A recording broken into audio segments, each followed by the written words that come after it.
Hey guys, Brett from Iron Body Martial Arts.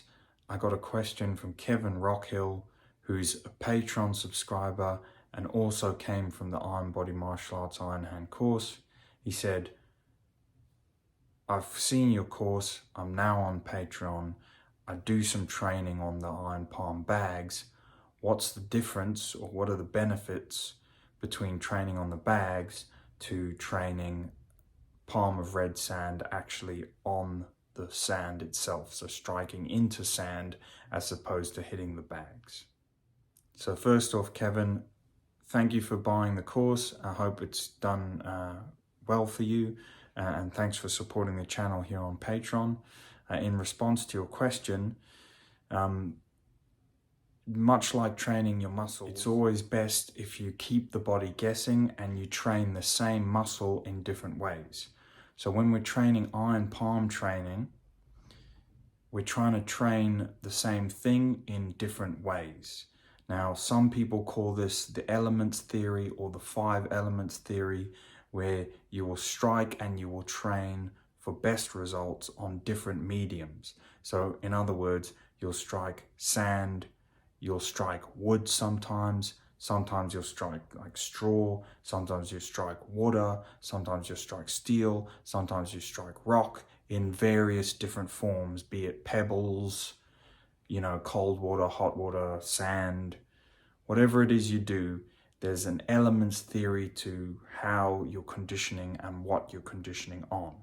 So obviously in a bag, you're striking whatever medium you're striking, but it's in a bag.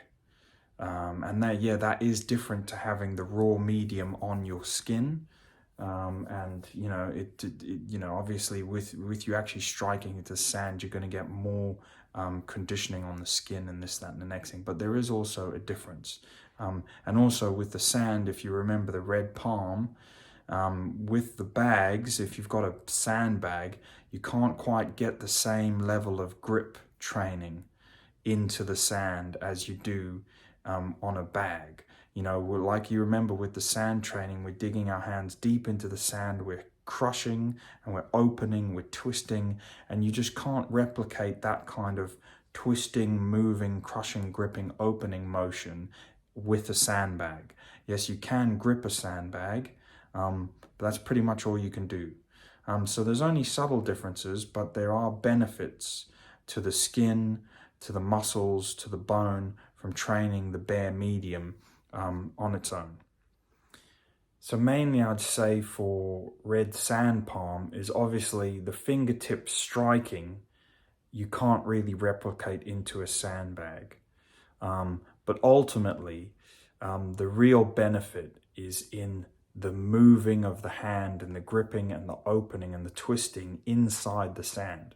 So in other words, the benefit of red sand palm, in my opinion, is actually not the striking.